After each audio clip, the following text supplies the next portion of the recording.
નમસ્કાર મિત્રો, હું રમેશ પરમાર, તંત્રી બાવનશ્રી અને Manohar Ujas, chief editor, Loksamvad YouTube Gujarati channel. મિત્રો, આપ સૌનું હાર્દિક સ્વાગત છે.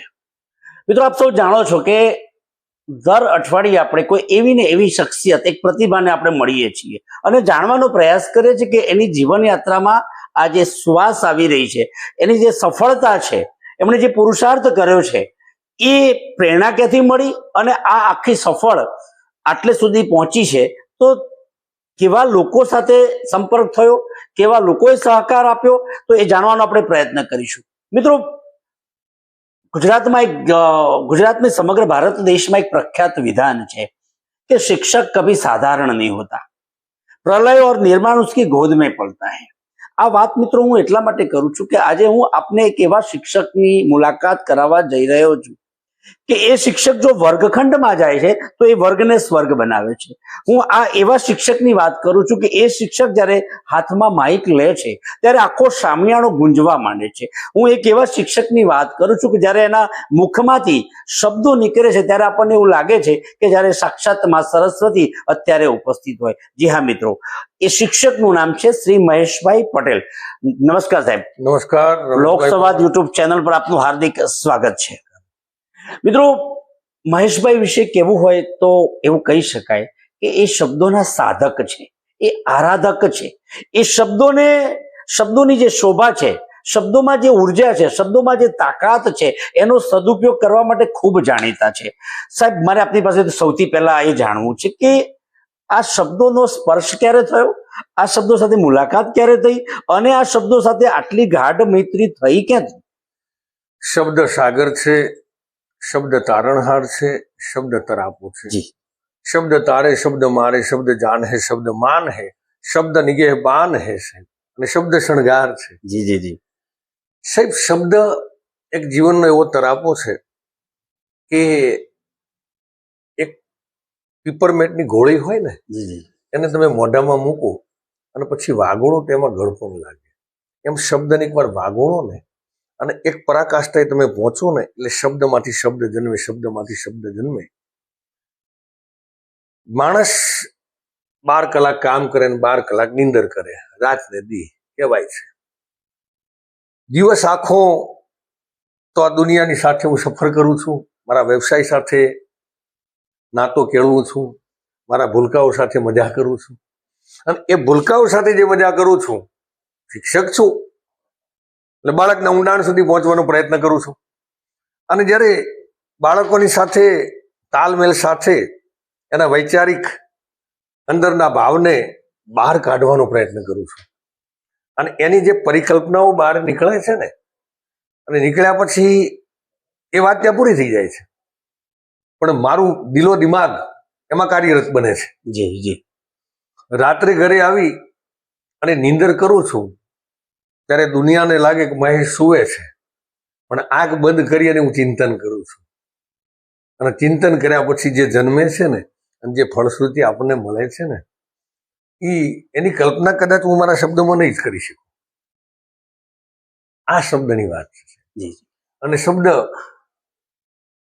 આપણે બહુ મજાની વાત કરી ત્યારે મને રામાયણ ને મહાભારતની બિલકુલ બિલકુલ બિલકુલ વાત યાદ આવે છે કે દ્રૌપદીજી, મહાભારતની વાત કરો તો દ્રૌપદીજી ન બોલ્યા હોત તો મહાભારત ન થાત, અને રામાયણમાં માં જાનકી જો બોલ્યા હોત ને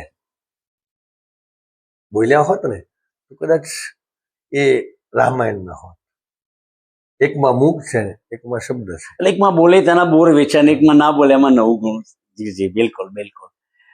પણ આમ તમને એવો આત્મવિશ્વાસ ક્યારે જાગ્યો કે હારું આ શબ્દમાં જબરજસ્ત તાકાત છે અને આ શબ્દનો મારે આ જ જગ્યાએ ઉપયોગ કરવો છે અને આવી રીતે ઉપયોગ કરવો છે? તો એ મિત્રો થકી કે પુસ્તકો થકી કે શાળા થકી કે તમારા પરિવારમાંથી કે પછી તમારું જે જાહેર નિરીક્ષણ છે? જો કે મારા પિતાશ્રી તો એસટી નિગમમાં કંડક્ટર હતા, અને મારી મધર છે એ હાઉસવાઈફ હતા. પણ એનામાં ધાર્મિકતા ખૂબ હતી. એટલે હું નાનો હતો અને ત્યારથી મમ્મી પાસે બેસું એટલે મમ્મી આવી ધાર્મિક વાતો કરતી, એટલે એ વાવેતર તો મમ્મીના થકી, મારી માતુશ્રી થકી થયેલું. બીજું કે મારા કુટુંબમાં એક અમારા મોટા બાપા હતા, એમનું નામ જોઈતારામ બાપા. એ ઘણી બધી મહાભારત રામાયણની વાતો કરે, એને સાંભળતો, એટલે ત્યાં મને થોડીક ધર્મની પ્રેરણા મળેલી, ધાર્મિક વાતોનું વાવેતર મારામાં થયેલું. મીનવાઇલ 9/2 હું અમરેલી શિક્ષક તરીકે જોઈન્ટ છું, પણ જોગાનું જોગ સંજોગ એવો થયો કે પૂજ્ય ભાઈ ભાગવતકાર જી જી રમેશ ઓઝા સાહેબ. રમેશભાઈ ઓઝા. હવે રમેશભાઈ ઓઝા સાહેબે જે સ્કૂલમાંથી, જે શાળામાંથી ભણવાની શરૂઆત કરાવી, ત્યાંથી મેં ભણાવવાની શરૂઆત કરી. બરાબર. એ જ રૂમ, એ જ ટેબલ, એ જ ખુરશી. અને રમેશભાઈ ઓઝા મોસાળમાં ભણતા હતા. એમના નાનાનું નામ દયારામ દાદા. હવે દયારામ દાદા એમના દીકરા નહોતા, એટલે ઘર ખાલી હતું. એટલે રમેશભાઈ ઓઝા જે ઘરમાં જન્મ્યા, એ ઘરમાં અમે 11 વર્ષ ને 52 દિવસ રહ્યા. જેમ કૃષ્ણ પ્રભુ ગોકુળમાં 11 વર્ષ 52 દિવસ રહ્યા. શું સંયોગ છે, આ તો ગજબ છે. એ જ રીતે અમે એ ઘરમાં રહ્યા. અને કહેવાય છે ધરતીની ધૂળમાંથી સંસ્કાર મળે છે. એ ધરતી અમને એવી પવિત્ર મળી. બીજી વાત કે કવિશ્વર જેને કહેવાય, કવિદુલા કાગ, એક કવિદુલા કાગ બરાબર અમે નોકરીની શરૂઆત કુંભારિયામાંથી કરી, એની બાજુમાં જ મજાદર ગામ હતું, અને બંનેના સીમાડા ભેગા. અને હું તો પાટીદારનો દીકરો, કૃષિ સાથે જોડાયેલો, ટ્રેક્ટર મને ફાવે, એટલે મારા મિત્રનું ટ્રેક્ટર હતું કે જેના ભેગા કાયમ હું રહેતો. તો રાત્રે મગફળીના સિઝનનું કામ આવે એટલે મજાદરમાં ચારણો અને એમનું કામ કરવા અમે ત્યાં જઈએ. એટલે ચારણોનો નેડો લાગ્યો. અને એ વખતે દુલાબાપુ કાગ તો એમનો દેહ વિલય થઈ ચૂક્યો હતો, પણ એમના દીકરા રામભાઈ કાગ, એમની અમારે મુલાકાત છે. એટલે સંસ્કૃતિ, સંસ્કાર, આપણી પરંપરાઓ અને સાહિત્યની વાતો એમની સાથે અમે ખૂબ કરતા. એટલે મારે મહેશભાઈ આપની પાસેથી એ જાણવું છે કે તમારી અંદર એક ઉદ્ઘોષક, એક શક્તિશાળી ઉદ્ઘોષક જીવે છે.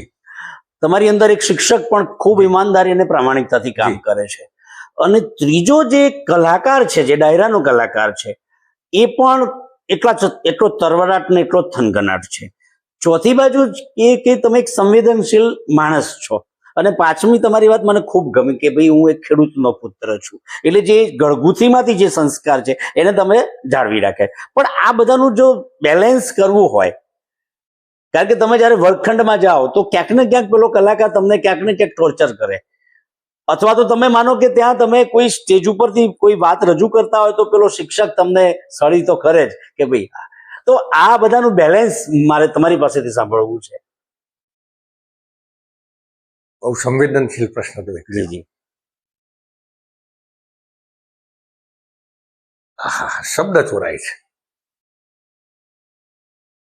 સૌથી પહેલું તો મને પ્લેટફોર્મ જો મળ્યું હોય ને, અને હું મારા જીવનમાં પ્લેટફોર્મ કદાચ માનું ને ગણી લઉં, અને પ્રેક્ષક એ મારું બાળક હતું. અચ્છા.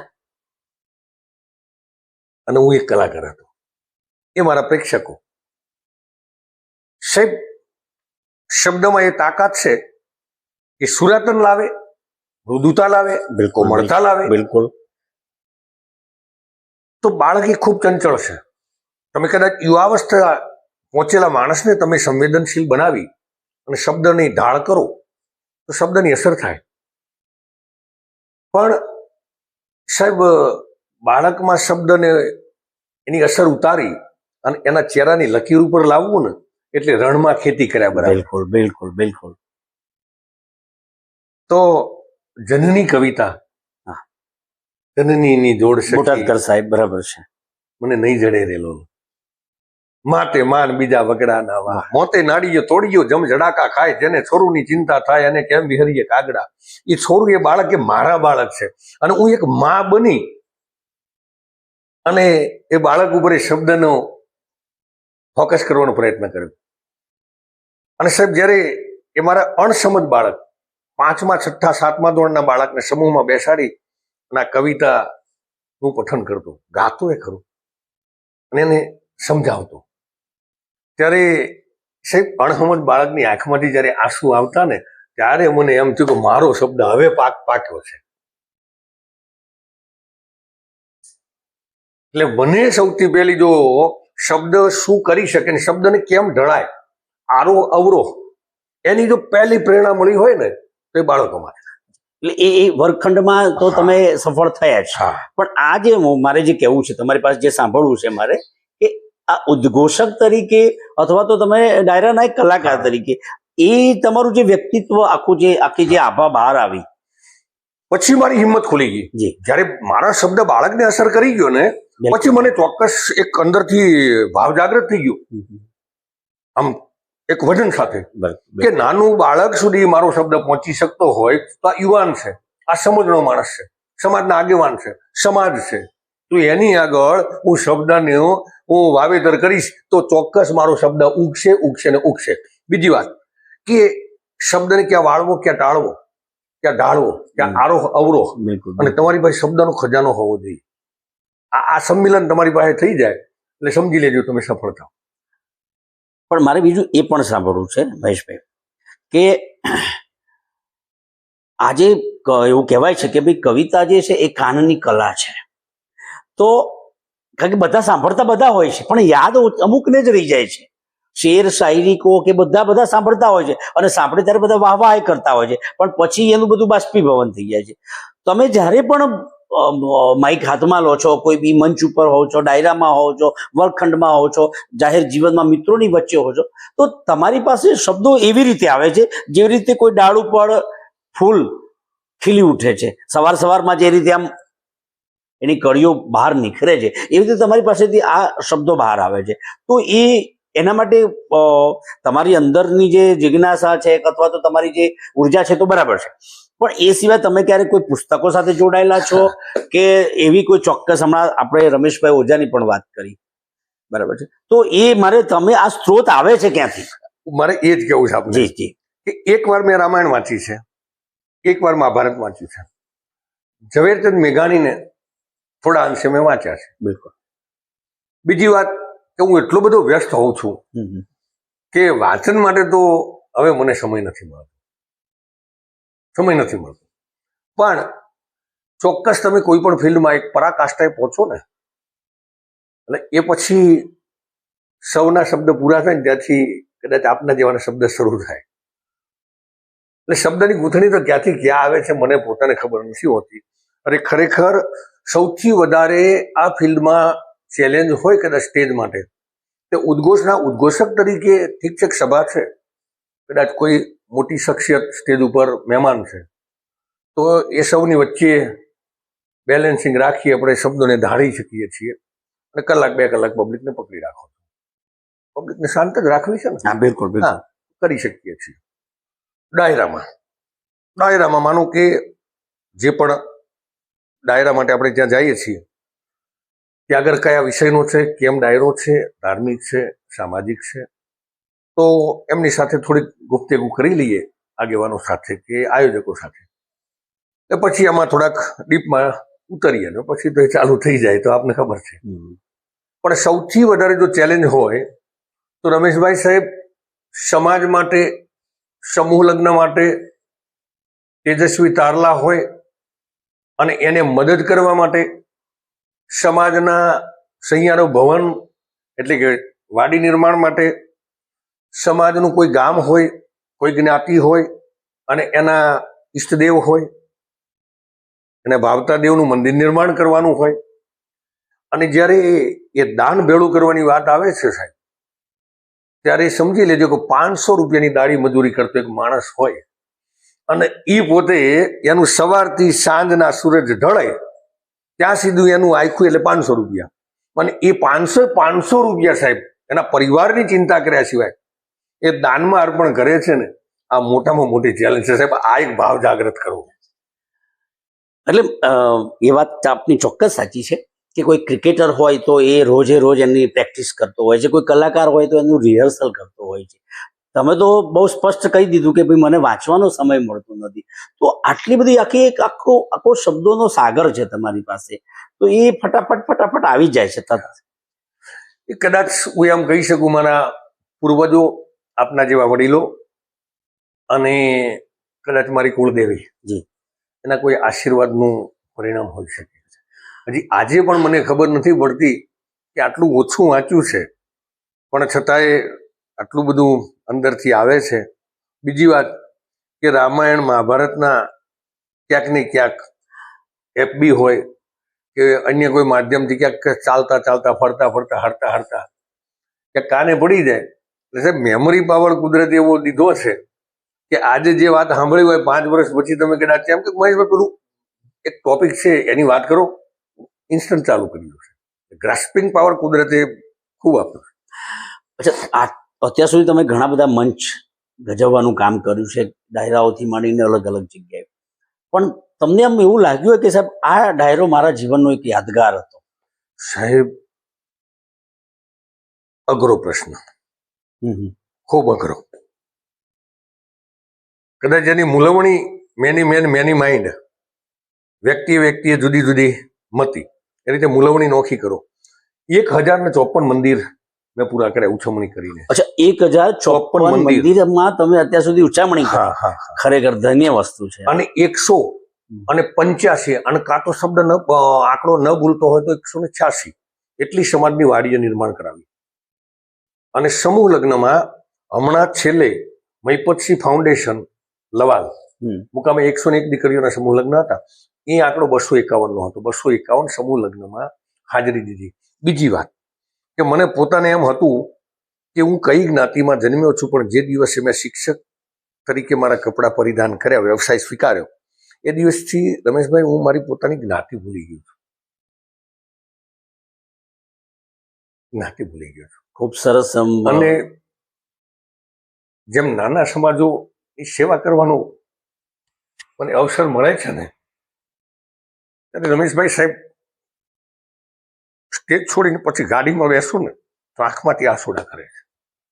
કેમ કે જે સમાજમાંથી જન્મ્યો છું, સુખી સંપન્ન સમાજ કહેવાય. બિલકુલ બિલકુલ. ઘણા બધા સુખી સંપન્ન સમાજ, મારો વણકર સમાજ હોય, મારો નાડિયા સમાજ હોય, સમાજ હોય, વાલ્મીકી સમાજ હોય, અને એ દીકરીઓને જયારે વળાવવાની વાત હોય, બાપ મુંજાતો હોય, દાખલા તરીકે વણકર સમાજ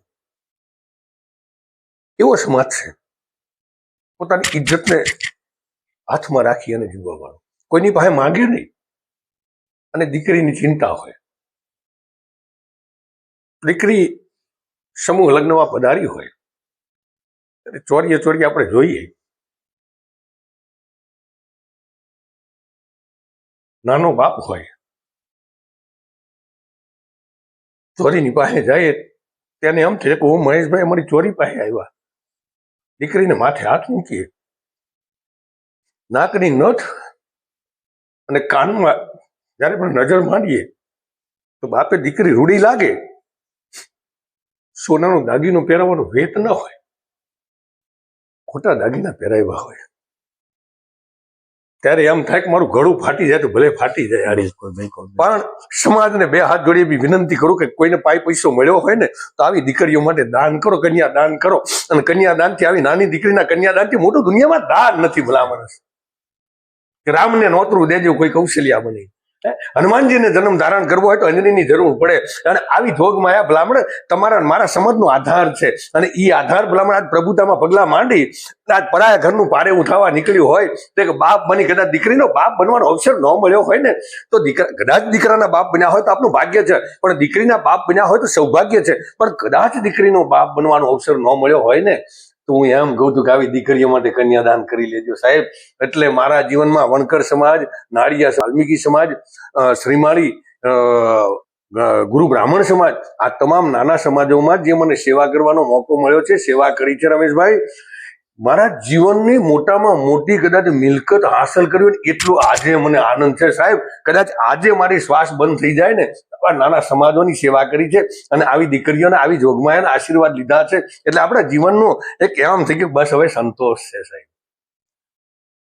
તમારી જે સંવેદનશીલતા છે, તમારી જે લાગણી છે, અને જે તમારી આંખો આજે જે બોલી રહી છે, તો એ ધન્ય છે. તમારું જીવન માં સરસ્વતી સાક્ષાત તમારા કંઠમાં વસે છે. પણ મારે છતાં હજુ તમારી પાસેથી ઘણું બધું જાણવું છે જી. કે આજ જે તમે દીકરીની વિદાયની વાત કરી કે તમે માની લો કે કોઈ સમૂહ લગ્ન છે કે કોઈ આવો પ્રસંગ છે અને માનો કે તમારે વિદાય કરવી છે અને બધાનું ધ્યાન આકર્ષિત કરવું છે, તો તમારા મુખેથી એવી કઈ પંક્તિઓ નીકળે કે આમ તમને એમ થાય કે નહીં ચલો જો? સાહેબ, જીવનમાં મારું મનોબળ હિમાલયના પહાડ જેવું છે. મજબૂત મનોબળનો માણસ છું. ગમે એવી પરિસ્થિતિમાં હું ડરું નહીં, પીછેહટ કરું નહીં.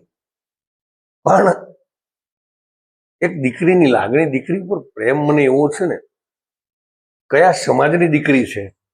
દીકરી જ છે. દીકરી છે. બિલકુલ. દીકરીની જાત નથી હોતી, દીકરીની ભાત નથી હોતી, ના જાતિ ના ધર્મ. બરાબર.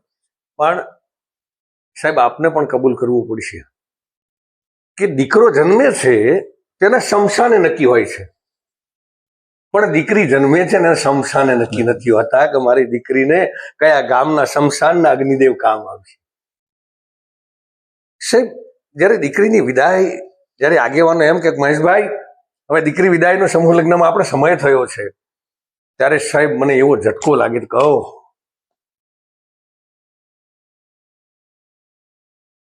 કાળજા કેરો કટકો મારો ગાંઠથી છૂટી ગયો, ગાંઠથી છૂટી ગયો, और ममता रुवे जम बेलू मां वीरडो फूटी गयो, काळजा केरो कटको मारो गांठથી છૂટી ગયો, ગાંઠથી છૂટી ગયો. સાહેબ, એ વખતે દીકરીનો બાપ મહાન દાતા છે. જગતમાં રમેશભાઈ કોઈએ ભૌમકાના દાન કર્યા છે, કોઈએ ગૌમાતાના દાન કર્યા છે, કોઈ સુવર્ણ દાન કર્યા છે, કોઈએ રજત દાન કર્યા છે, પણ 21 વર્ષની નાનેથી મોટી કરી અને મૂર્તિની જેમ પૂજા કરી દીકરીને ઉછેરી હોય, ઉજેરી હોય, અને એ દીકરીને જયારે 21 વર્ષની થાય અને આમ કરીને મરદનો ફાડીએ દીકરીનો બાપ પોતાનું કન્યાદાન કરતો હોય, દીકરીનું કન્યાદાન કરતો હોય, અને કેવા ઘરમાં કે 7 પેઢીમાં લોહીના સંબંધ ન હોય એવા અજાણ્યા ઘરમાં દીકરીનું દાન કરતો હોય, ત્યારે એ બાપ અંદરથી ભાંગીને ભૂકો થઈ જાય. અને એક જ દ્રશ્ય દેખાતું હોય કે નાની એથી મોટી કરીએ દીકરીને, પૂતળીની જેમ મોટી કરી છે, ઢીંગલીની જેમ મોટી કરી છે, અને કાલ સવારે મારી દીકરીને સુખ મળશે કે દુઃખ મળશે. અને આ વાત એને મૂંઝવતી હોય છે. અને એ બાપના ચહેરાની લકીરને વાંચ્યા પછી હું પોતે ભાંગીને ભૂકો થઈ જાઉં છું. અને આ વાત જયારે મને સ્પર્શી જાય છે, અને ત્યારે હું સમાજ પાસે, એમાં દીકરાના બાપ પાસે, કે દીકરો લઈ અને તમને દીકરી અમે દઈએ છીએ. તમારામાં જે સામાજિકતા છે એ પણ જોઈ, ધાર્મિકતા પણ છે એટલી, અને મારે છેલ્લી એક રાજકીય વાત આપની પાસેથી સાંભળવી છે કે આપ જાતિથી તો ખાસા બધા દૂર નીકળી ગયા છો, એટલે ક્યાંક ને ક્યાંક તમારામાં આંબેડકરનો એક શ્વાસ મને દેખાયો છે. પણ સાથે સાથે તમે હમણાં જે ખેડૂત પુત્રની વાત કરી, એટલે સરદાર પણ તમારી અંદર જ છે, બરાબર છે ને? તમારે માનો કે સમાજને એક સંદેશો આપવો હોય કે ભાઈ સામાજિક સંવાદિતા છે, બરાબર છે ને? તો એ માટે તમારો જે સંદેશો કેવો હોય ટૂંકમાં? તો સાહેબ, હું તો પાટીદાર જ્ઞાતિમાંથી આવું છું અને વર્ષોથી ખેતી સાથે જોડાયેલો સમાજ છે. પોતાના પગ પર ઘણો, થોડાક નોકરીના સ્ત્રોતો ખુલ્યા, પોતાના પગ પર સમાજ છે. ત્યારે સાહેબ એક પરંપરા કયો કે રજવાડા વખતથી એક મોટા સમાજની પાછળ નાના સમાજો નિર્ભર હતા. બિલકુલ બિલકુલ. અને એને ખળા દેવામાં આવતા કે લીંબત સમાજના દીકરા હોય એ એનું કર્મ કરતા હોય તો એને પણ ખડું દેવાય. એવી જ રીતે પંચાલ હોય, સુથાર હોય, સહી હોય, દરજી હોય, અમારો વણકર સમાજ હોય.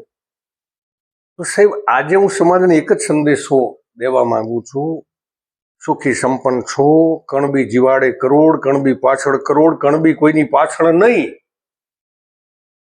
અને આ વ્યાખ્યાન, આ ઉક્તિ તમારા જીવનમાં જો ઉતારી હોય તો આપણી પાછળ નપતા જે તે સમાજ છે ને ભાઈચારા સાથે રાખી, બેલેન્સિંગ રાખી, અને જે બાપ દાદાએ જે સંબંધો કેળવ્યા હતા એમાં ક્યારે ફૂટફાટ ન થવી જોઈએ. ખંભે ખંભો મિલાવી આગળ વધશું ને તો સરદાર પટેલ સાહેબનું, આંબેડકર સાહેબનું સપનું હતું એ સાકાર થાય. સાહેબ, અખંડ ભારત, એ અખંડ ભારતની ઉક્તિ આજે અખંડ રાખવી છે. તો મિત્રો, આપણી પાસે સમયની મર્યાદા છે, પણ મહેશભાઈને જે રીતે આપણે સાંભળ્યા અને એમણે જે ભીની આંખે જે વાત કરી છે એ મારી દ્રષ્ટિએ એ ઐતિહાસિક બાબત છે. એ આપણે શરૂઆતમાં જ કીધું કે શિક્ષક કભી સાધારણ નહીં હોતા, પણ અહીંયા તો એક શિક્ષકની સાથે સાથે એક સારો કલાકાર છે, એક સમાજ સુધારક પણ છે, અને એ બધા કરતા આજનો જે યુગ છે દીકરી યુગ, એ દીકરી યુગના આ સમર્થક છે મહેશભાઈ. તો મિત્રો, આ હતા આપણા આજના એક સુંદર મજાના કલાકાર, જેમને સાંભળીને આપણા હૃદયમાં એક અલગ જ પ્રકારની સંવેદના અનુભવવાની આપણને તક મળી. સાહેબ, આપનો ખૂબ ખૂબ આભાર. ધન્યવાદ. તો મિત્રો, આ અમારી લોકસમાજ યુટ્યુબ ગુજરાતી ચેનલ છે, આજનો આ એપિસોડ છે. આપ સૌને અમારી વિનંતી છે કે શેર કરજો, લાઈક કરજો, સબસ્ક્રાઇબ કરજો, અને એક આવતી એક સુંદર મુલાકાત માટે તત્પર રહેજો. ધન્યવાદ. Have a nice day.